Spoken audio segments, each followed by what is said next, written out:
आज के इस लेक्चर का टॉपिक है इंडियन इकोनॉमी एंड ओवरव्यू।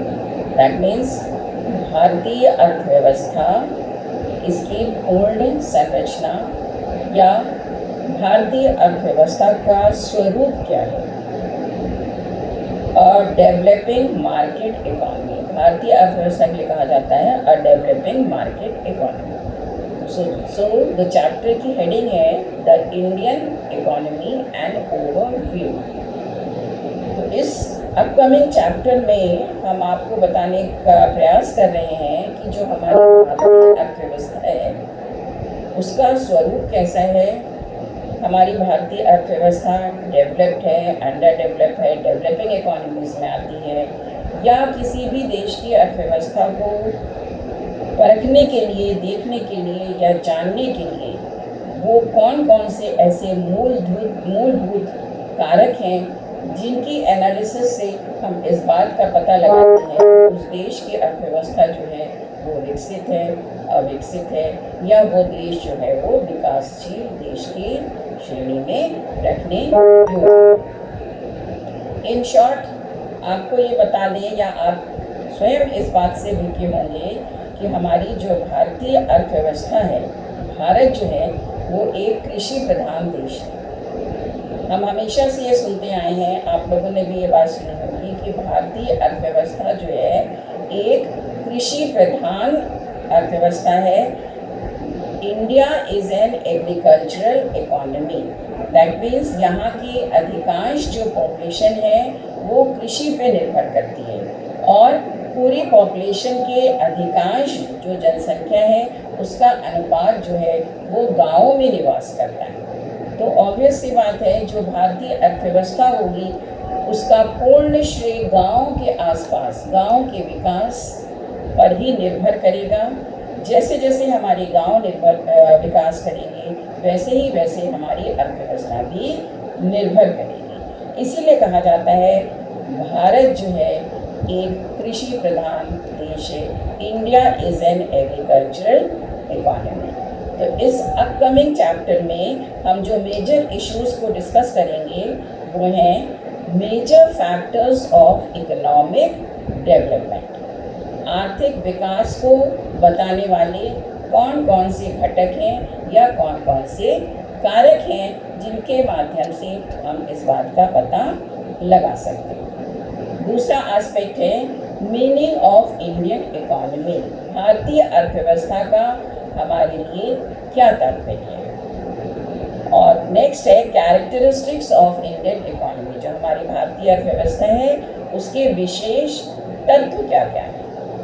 तो सबसे पहले आपको हमने ब्रीफ में बता दिया कि हमारी अर्थव्यवस्था जो है it is an agricultural economy और ये एक कृषि प्रधान देश के हम निवासी हैं। इसको इसी आधार पर हमारी अर्थव्यवस्था जो है इसी के केंद्र बिंदु में इर्द गिर्द घूमती आपको नज़र आती है। तो द इकोनॉमी ऑफ इंडिया, जो भारत की अर्थव्यवस्था है, the economy of India is the 10th largest in the world of nominal GDP. जो भारत की अर्थव्यवस्था है वो 10th लार्जेस्ट है दुनिया में bye nominal GDP and the 3rd largest by purchasing power parity, PPP। PPP means purchasing power parity. It is a developing economy. Among the top 20 global traders according to WTO, World Trade Organization ने ये कहा है ये top 20 developing economies में भारत की अर्थव्यवस्था को हम समाहित करते हैं। And one of the 20 major economies, भारत की जनसंख्या को देखते हुए यहाँ की जो इकोनॉमी है ये एक मेजर इकोनॉमी है जो टॉप 20 में समाहित की गई है। ये WTO की रिपोर्ट है, world trade organisation. Now on the basis of economic development, आर्थिक विकास के दृष्टिकोण को ध्यान में रखते हुए all the countries of the world may be classified into two parts, developed countries and underdeveloped countries. Bharat के विकास को देखते हुए हम विकास को दो श्रेणी में बांटते हैं, एक तो विकसित देश और दूसरा अविकसित देश। और विकसित और अविकसित के बीच में and in between are called developing economies. जो देश ना तो पूर्ण रूप से विकसित हैं, न ही हम अविकसित श्रेणी में उनको रखेंगे, उनको हम डेवलपिंग इकोनॉमीज की श्रेणी में मानते हैं। Developed countries are economically advance. अब हम ये कैसे कहते हैं ये कंट्री डेवलप्ड है? ये इसलिए कहा जाता है कि वहाँ उस देश की जो इकोनॉमी है वो बहुत ही डेवलप्ड है। इकोनॉमी मीन्स अर्थव्यवस्था। एंड रिच, बहुत ही वहाँ के निवासी जो हैं बहुत ही रिच हैं, वहाँ की इंडस्ट्रीज बहुत डेवलप हैं, वहाँ के लोगों की आमदनी बहुत ज़्यादा है, वहाँ के लोगों की पर कैपिटा बहुत ज़्यादा है। ऐसी कंट्रीज़ को हम डेवलप कंट्रीज़ की श्रेणी में मानते हैं। Under developed countries are the countries which are economically backward. जो देश इकोनॉमिकली बैकवर्ड हैं, पुअर हैं, जहाँ के लोगों की पर कैपिटा इनकम कम है, जहाँ पर उपभोग के साधन लोगों के पास सीमित हैं या आय जो है लोगों की सीमित है, ऐसे देशों को हम अंडर डेवलप्ड कंट्रीज की श्रेणी में रखते हैं। नाउ मेन हेडिंग है, आप लोग चाहें तो इसको नोट भी कर सकते हैं। नेक्स्ट हेडिंग है major factors of economic development. जब हम आर्थिक विकास की बात करते हैं तो वो कौन कौन से ऐसे फैक्टर्स हैं जिनको हम आर्थिक विकास के अंतर्गत कंसीडर करेंगे। सबसे पहला है प्लान्ड इकोनॉमी। सबसे पहला है point planned economy. If you want you can note down it. दूसरा है increase in public sector and private sector. Increase in public sector and private sector. Next, industrial development या growth, औद्योगिक विकास, देश का औद्योगिक विकास। Next, banking facilities, जो banks होते हैं वो कितने डेवलप्ड हैं उस देश में। Next, per capita income, per capita income वहाँ के निवासियों की प्रति व्यक्ति आय। per capita income means प्रति व्यक्ति आय। नेक्स्ट है saving and capital formation. Saving and capital formation, पूंजी का निर्माण, कैपिटल फॉर्मेशन। नेक्स्ट है ज्योग्राफिकल सिचुएशन, भौगोलिक स्थिति कैसी है उस देश की। नेक्स्ट मिनरल रिसोर्सेज, जो हमारे खनिज पाए जाते हैं, मिनरल्स पाए जाते हैं, उनकी उपलब्धता उस देश में कितनी है या कैसी है। फॉरेस्ट वेल्थ, जो हमारे जंगल की संपदा है, वन की संपदा है, वो भी हमारे आर्थिक विकास में बहुत बड़ा सहयोग देती है। फिर है वाटर रिसोर्सेज, जल स्रोत हमारे पास कितने हैं। नेक्स्ट मैन पावर, या आप वर्किंग फोर्स कह सकते हैं, या हम उसे ही पॉपुलेशन का नाम देते हैं। उस देश की जनसंख्या कितनी है, इस बात पर भी वहाँ का विकास निर्भर करेगा। जनसंख्या के साथ ही साथ वहाँ कार्य करने योग्य, मैन पावर का मतलब कार्य करने की क्षमता वाले लोग, सक्षम लोग या ट्रेन लोग कितने हैं काम करने लायक, उनको हम वर्किंग फोर्स में या मैन पावर की श्रेणी में रखते हैं। नेक्स्ट है टेक्नोलॉजिकल प्रोग्रेस। टेक्नोलॉजी मीन्स तकनीकी विकास। उस देश का तकनीकी विकास कैसा है। Next transport and communication facilities, उस देश के यातायात के साधन, संचार के साधन, ये सब उद्योगों के विकास के लिए, देश के विकास के लिए इनका भी अपना एक विशेष योगदान या विशेष सहयोग होता है। फिर और उस देश की जो इकोनॉमी है वो रूरल इकोनॉमी है या अर्बन इकोनॉमी है। रूरल और अर्बन मीन्स ग्रामीण या शहरी, कितने लोग, कितने परसेंट वहाँ की जनता जो है वो गांव में निवास करती है और कितने परसेंट जनता शहर में निवास करती है। नेक्स्ट, इन्वेस्टर्स वहाँ पे कितने हैं। इन्वेस्टर्स मीन्स अपनी आय को बचत करके कितने लोग आगे इन्वेस्ट करते हैं, उद्योग धंधों को इस्टेब्लिश करते हैं, ऐसे कितने इंडस्ट्रीज हैं जो इन्वेस्ट करने के लिए तैयार है। जब इन्वेस्टमेंट होगा तभी प्रोडक्शन होगा और तभी देश का आगे विकास होगा। सर्विस प्रोवाइडर मीन्स एम्प्लॉयमेंट, कितने लोगों को जनरेट करने की क्षमता वो देश रखता है। और इसी तरीके से आप देखेंगे उस देश में शिक्षा का कैसा विकास है। एजुकेशन जो है हर चीज़ में सबसे आगे एक धरातल प्रस्तुत करती है। वो देश शिक्षित है अशिक्षित है, इस बात पर भी वहाँ पे एजुकेशन के लिए कितना ध्यान दिया जाता है, कितना नहीं ध्यान दिया जाता है, कितना लोग वहाँ के अवेयर हैं, इन सब बातों पर भी देश का विकास निर्भर करता है। किसी भी देश के विकास के लिए आप जानते हैं, जब हम स्त्री और पुरुष के बीच में सामाजिक परिवेश में एकता की बात करते हैं, तो ये एकता की बात जो है, चाहे वो रोजगार का क्षेत्र हो, चाहे आय का स्रोत हो, आय जनरेट करने का हो, चाहे शिक्षा को हो, किसी भी तरीके एस्पेक्ट से आप इसको कंसीडर कर सकते हैं। जब हमारे देश में समानता की भावना, किसी भी देश में जब समानता की भावना होगी, दोनों ही पक्षों में जो समाज के दो पहलू हैं, समाज के दो पहिए हैं, तभी उस देश की अर्थव्यवस्था का विकास संभव है। तभी दोनों पक्ष जो है देश के विकास में अपना सहयोग दे सकते हैं। तो ये तो बेसिक फैक्टर्स थे जिसको कि हम डेवलपमेंट के लिए कंसीडर करते हैं या देखते हैं। नेक्स्ट हेडिंग है सेक्टर्स ऑफ इंडियन इकोनॉमी। हमारी जो भारतीय अर्थव्यवस्था है उसके कितने सेक्टर्स हैं, कितने सेक्टर्स में हम उनको बांटकर देख सकते हैं या अध्ययन कर सकते हैं। इसमें पहला है प्राइमरी सेक्टर, दूसरा है सेकेंडरी सेक्टर और तीसरा है territory sector. Primary, secondary and territory. अब प्राइमरी सेक्टर में क्या आता है? What is primary sector?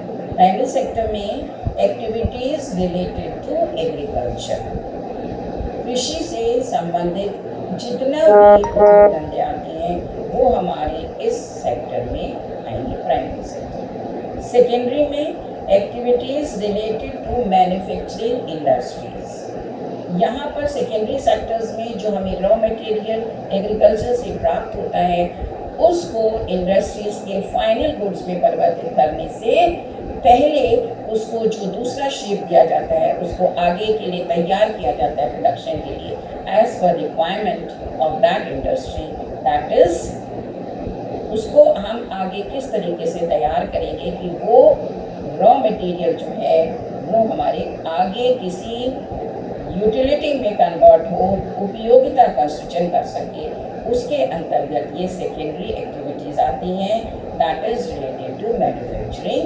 Industries. और तीसरी है टेरिटोरियल, इसमें activities generating services.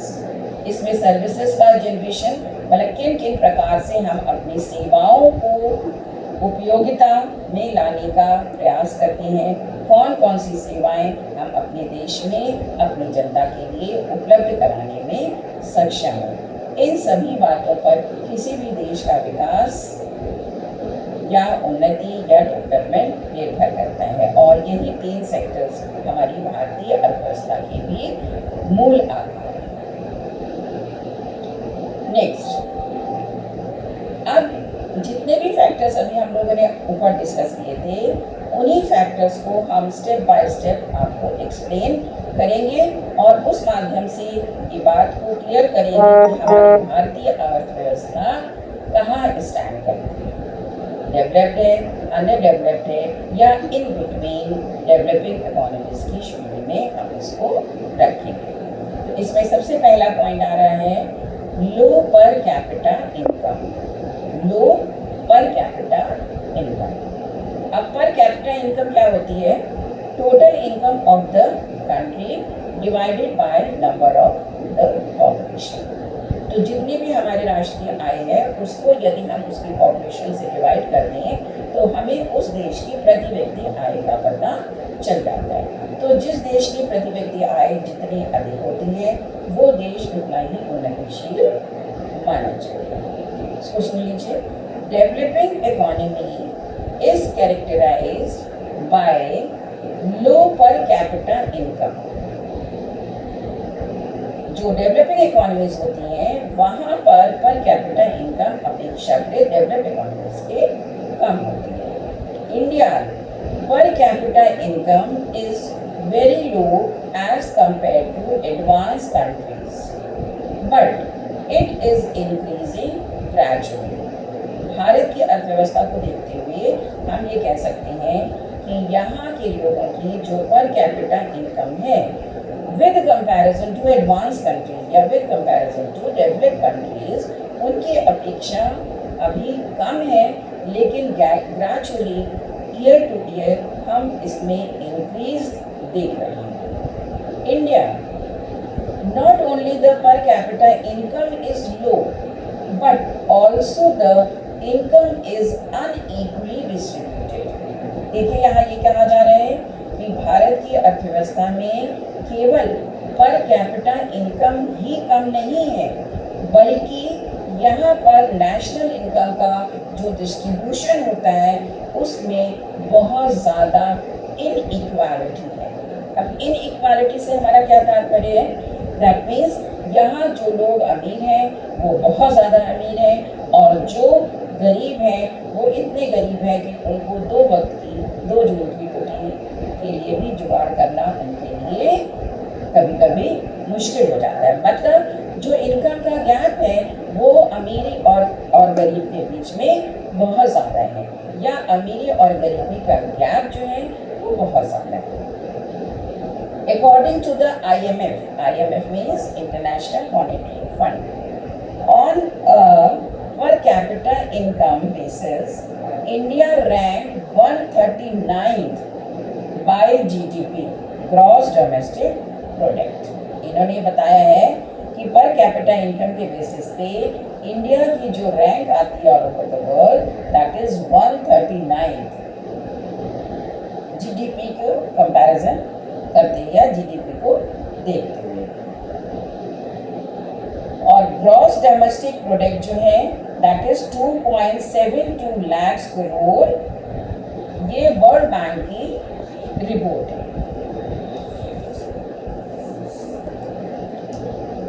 Now, GDP, gross domestic product growth rate is 6.8 and according to 2018 GDP growth rate जो है यहाँ की that is 6.8 according to the report 2018 के डेटा के according. Gross national income is 10.39 lakhs crore PP dollar as per report of the world bank. ये world bank का आंकड़ा है जो आपको बता रहे हैं। India's per capita net income, per capita net national income और net national income was around 135,000 rupees in financial year 2020. The gross national income at constant price, stood at over 128 trillion TRILLON rupees, and GNI gross national income growth rate at constant price was around 6.6%. The per capita income is a crude indicator of the prosperity of India. In data को देखते हुए भी हम इस निष्कर्ष पे पहुंचते हैं कि भारत की जो पर कैपिटा इनकम है that is very low with comparison to the other developed countries of the world. Next, excessive dependence on agriculture, कृषि पर अत्यधिक आत्मनिर्भरता। चैप्टर के शुरू में ही मैंने आपको बताया था कि भारत के लिए ये कहा जाता है कि एक कृषि प्रधान देश है। India is an agricultural economy, और यहाँ के अधिकांश लोगों का जो जीवन यापन है वो कृषि पर निर्भर करता है। कैसे कैसे है ये देखिए आप। 70% of population depends on agriculture. 70% लोग इस समय कृषि में लगे हुए हैं। GDP, gross domestic product, agriculture sector का share is 20.5%. 82% of farmers being small and marginal.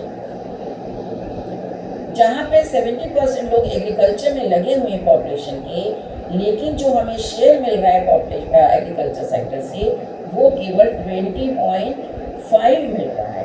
That means agriculture में लगे तो बहुत लोग हैं, 70% लोग लगे हुए हैं, लेकिन नेशनल इनकम में अभी भी उनका योगदान जो है वो केवल 20.5% है। इसका मतलब कृषि प्रधान देश होने के बावजूद ही हमारी जो कृषि है वो अभी विकसित नहीं है। हमारी जो तकनीक है, जो कृषि में हम प्रयोग करते हैं, आज भी हम उतना आउटपुट देने में या आधुनिक टेक्निक से हम अपना कृषि का उत्पादन न कर पाने की स्थिति में एग्रीकल्चर सेक्टर का शेयर जो है वो हमारा उतना नहीं है जितना कि पॉपुलेशन की डिपेंडेंसी ऑन एग्रीकल्चर को यदि कंसिडर किया जाए तो उसके अनुपात को यदि देखा जाए। नेक्स्ट पॉइंट,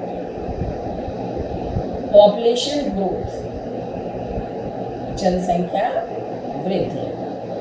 आप सभी जानते हैं और बहुत ही बेसिक ये सत्य है कि भारत की जनसंख्या जो है दिन प्रतिदिन, जनसंख्या के आंकड़े जो हैं, जो हम न्यूज़ में, समाचार पत्रों में, बुलेटिन्स में, मैगजीन्स में, पेपर में सुनते हैं, दिन प्रतिदिन भारतीय जनसंख्या जो है वो बढ़ती जा रही है।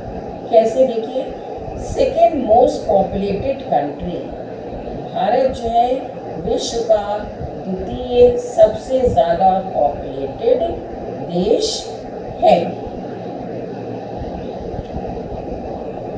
Current population of India is, जो इस समय हमारे यहाँ की पॉपुलेशन है, आप डिजिट में नोट करिए, 13804560229। As on 14 जुलाई 2020, 14 जुलाई को हमारे देश की जनसंख्या इतनी थी। फिर से एक बार हम बोल दे रहे हैं, 13804560229 based on world meter, elaboration of the latest UN data। UN ने जो डेटा हमें प्रोवाइड किया है उसके अकॉर्डिंग हम आपको बता रहे हैं। The population density in India is 464 per kilometer square. That means यहाँ जनसंख्या तो ज़्यादा है ही, लेकिन उसका घनत्व भी ज़्यादा है। That means छोटे छोटे एरिया में बहुत बहुत ज़्यादा लोग घने घने आबादी में बसे हुए हैं।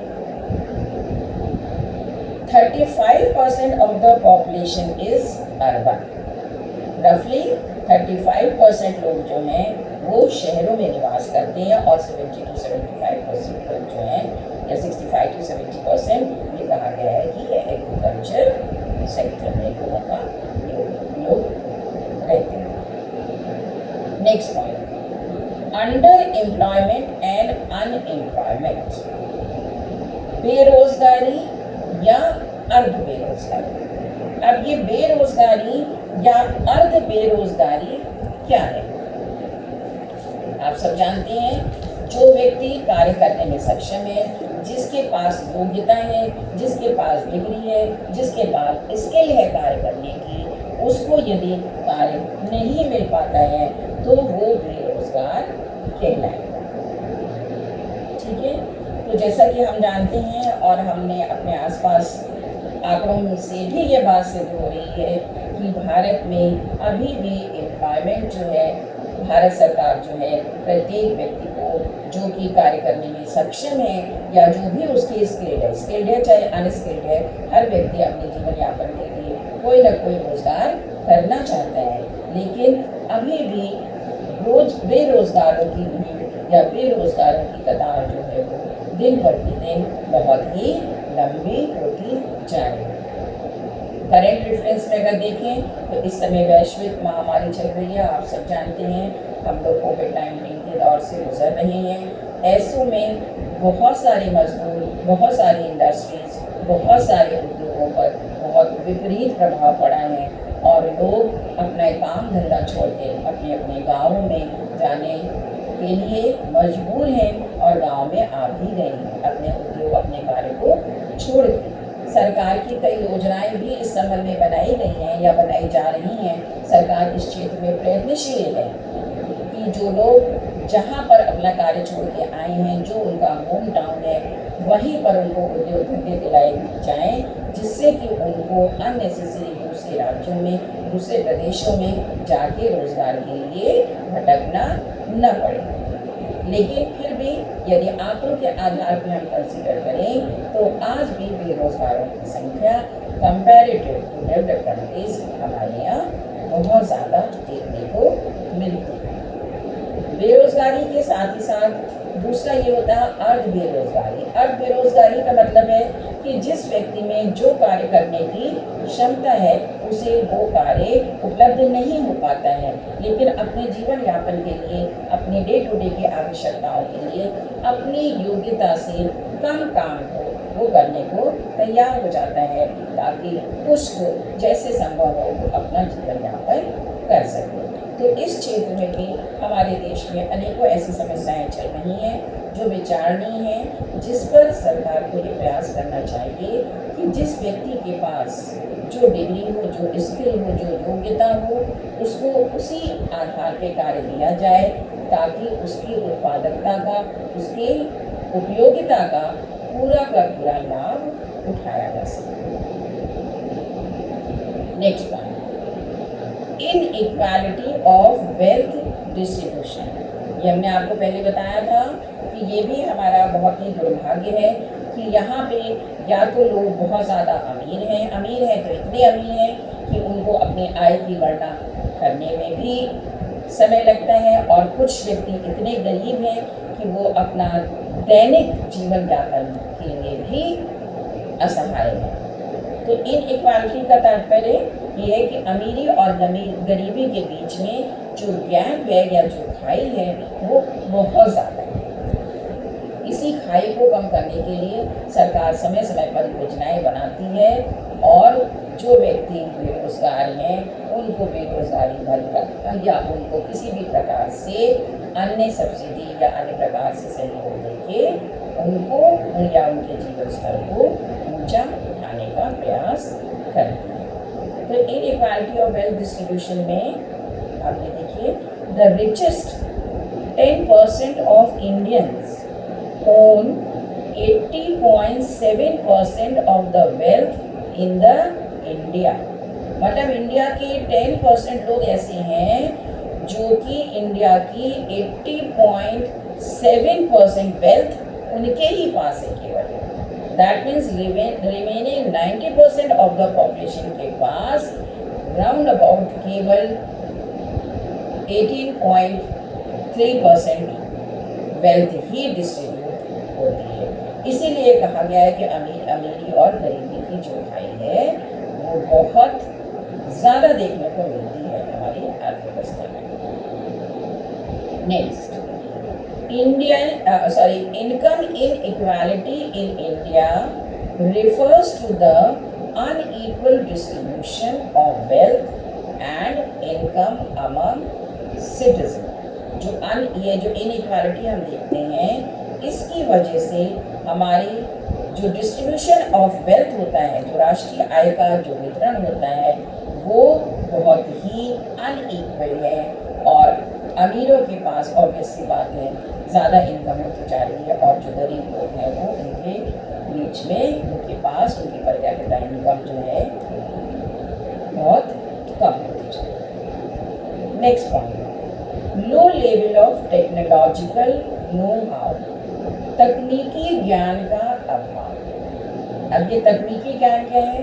जैसे हम एग्रीकल्चर कृषि प्रधान देश है, हम कृषि करते हैं, कृषि मैनुअल भी हो सकती है और नई नई टेक्निक से जैसे सिंचाई है, गुड़ाई है, बीज का ये रोपण करना है, इन आधुनिक तरीकों से, आधुनिक टेक्निक से जब कृषि करी जाती है, हालांकि करी जा रही है बहुत सेक्टर में, ऐसा नहीं है, हम मॉडर्न टेक्निक्स को भी अडॉप्ट कर रहे हैं, लेकिन अभी उतने हमारे किसान इन टेक्निक्स से हैबिचुअल नहीं है।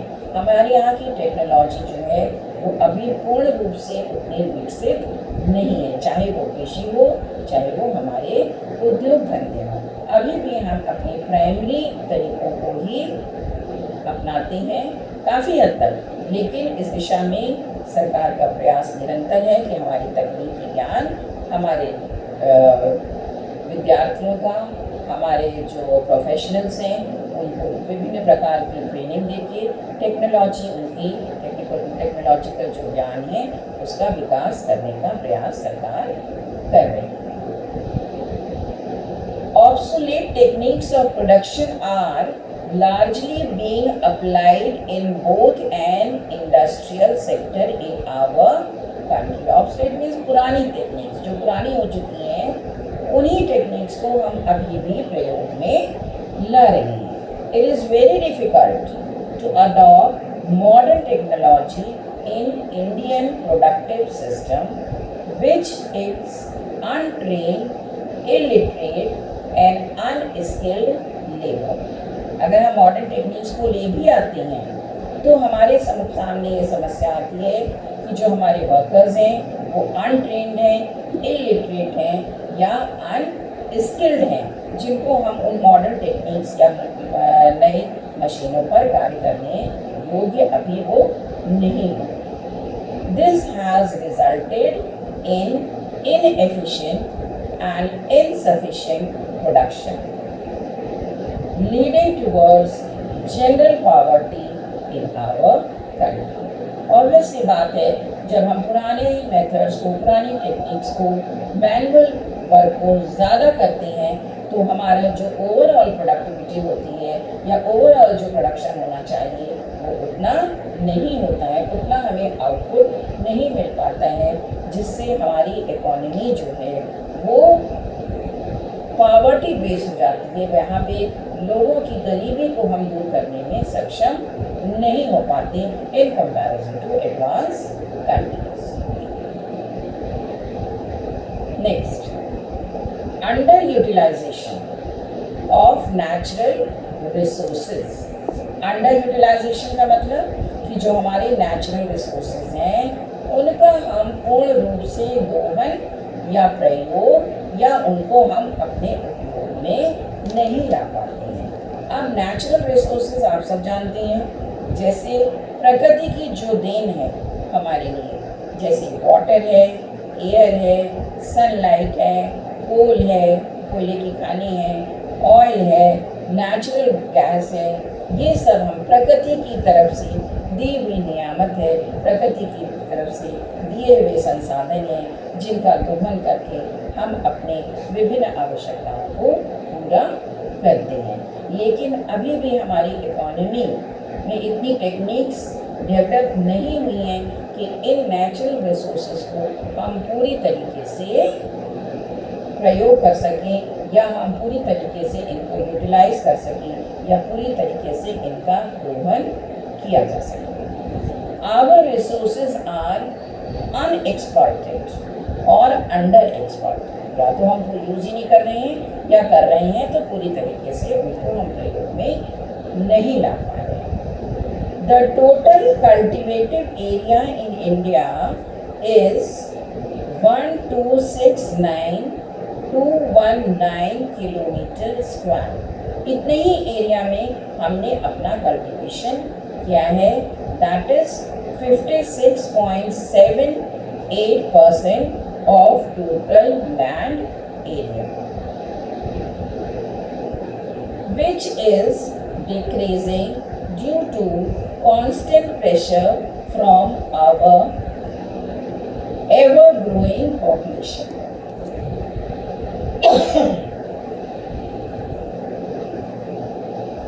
Just a minute.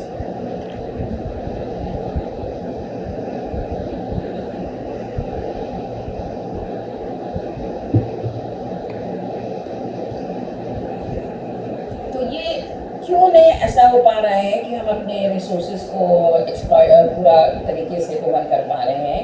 क्योंकि हमारी पॉपुलेशन जो है वो डे बाय डे बढ़ती जा रही है। हमारे नेचुरल रिसोर्सेज में अभी हमने आपको बताया वाटर है, फॉरेस्ट है, एयर है, सनलाइट है, ये सब हमारे नेचुरल रिसोर्सेज में आते हैं।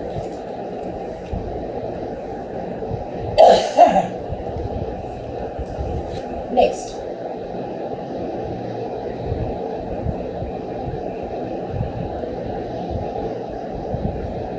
Next point is urbanisation.